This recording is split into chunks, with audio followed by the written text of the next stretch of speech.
নজর রাখবো যে খবরের দিকে মুখ্যমন্ত্রী মমতা বন্দ্যোপাধ্যায় ধর্ণা মঞ্চে রয়েছেন এবং আজ ধর্ণার দ্বিতীয় দিন বলে জানতে পারা যাচ্ছে।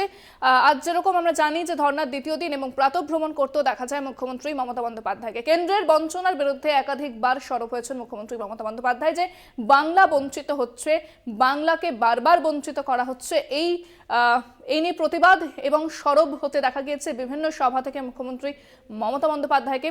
পাশাপাশি অভিষেক বন্দ্যোপাধ্যায় কিন্তু একইভাবে তিনি প্রতিবাদ জানাচ্ছিলেন, দিল্লিতে গিয়েও তিনি ধর্ণা দিয়েছিলেন এই একই বিষয় নিয়ে। এবং মুখ্যমন্ত্রী মমতা বন্দ্যোপাধ্যায় তিনিও কিন্তু রেড রোডে ধর্ণা শুরু করেছেন, আজ তার দ্বিতীয় দিন। এবং আজ দ্বিতীয় দিনে কি বার্তা দেন মুখ্যমন্ত্রী সেদিকেও কিন্তু নজর রয়েছে আমাদের।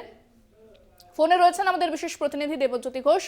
দেবজ্যোতি, আজ দ্বিতীয় দিনে মুখ্যমন্ত্রী ধর্ণামঞ্চে কি কর্মসূচি? কারণ গতকাল আমরা দেখেছিলাম তিনি বৈঠক করেছিলেন, আজ কি বিশেষ নজর থাকছে এদিকে? মমতা বন্দ্যোপাধ্যায় যে কেন্দ্রের বঞ্চনার বিরুদ্ধে যে অবস্থান বিক্ষোভের ডাক দিয়েছেন, আজকে তার দ্বিতীয় দিন এবং 13 তারিখ পর্যন্ত চলবে বলে আমরা জানতে পারছি। আজ মমতা বন্দ্যোপাধ্যায় গতকাল তিনি সারা রাত ছিলেন এবং আজকেও তিনি থাকবেন। আর কিছুক্ষণের মধ্যেই তিনি কিন্তু ধর্ণা মঞ্চে উপস্থিত হবেন, কারণ তিনি ইতিমধ্যেই যেটা জানিয়েছেন যে এই আন্দোলন কিন্তু চলবে।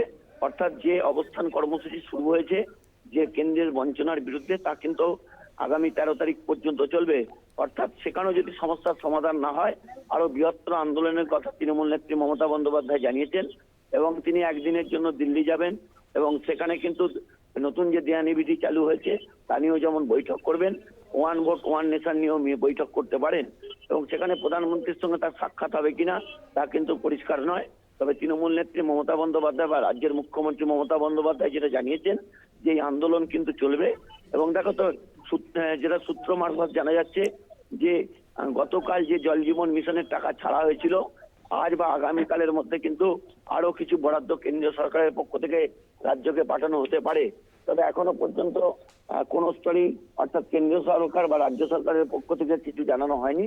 তবে অত্যন্ত গুরুত্বপূর্ণ তৃণমূল নেত্রী যেটা বলছেন যে গ্রামীণ অর্থনীতি যার উপর দাঁড়িয়ে রয়েছে, সেই 100 দিনের কাজের টাকা বহুদিন ধরে পাচ্ছেন না। গত 1 বছর ধরে তৃণমূল সরকার যেভাবে চেষ্টা করেছে 100 দিনের প্রকল্পগুলো চালু রাখার এবং তাদের নিজেদের রাজ্যের অর্থ ব্যয় করে তারা করার চেষ্টা করছে। দেবজ্যোতি, আজ কি কাউকে দেখা যেতে পারে ধর্ণা মঞ্চে মুখ্যমন্ত্রীর সঙ্গে?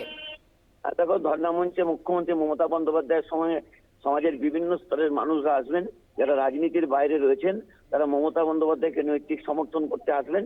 তবে কারা মঞ্চে উপস্থিত থাকবেন তা কিন্তু পরিষ্কার নয়। তবে যে মমতা বন্দ্যোপাধ্যায় যেটা ঘোষণা করেছেন, যতদিন না কেন্দ্রীয় প্রকল্পের টাকা তারা পাবেন ততদিন পর্যন্ত তাদের রাজনৈতিক আন্দোলন চলবে। ইন্দ্রাণী, ধন্যবাদ দেবজ্যোতি। কথা বললাম আমাদের বিশেষ প্রতিনিধি দেবজ্যোতি ঘোষের সঙ্গে।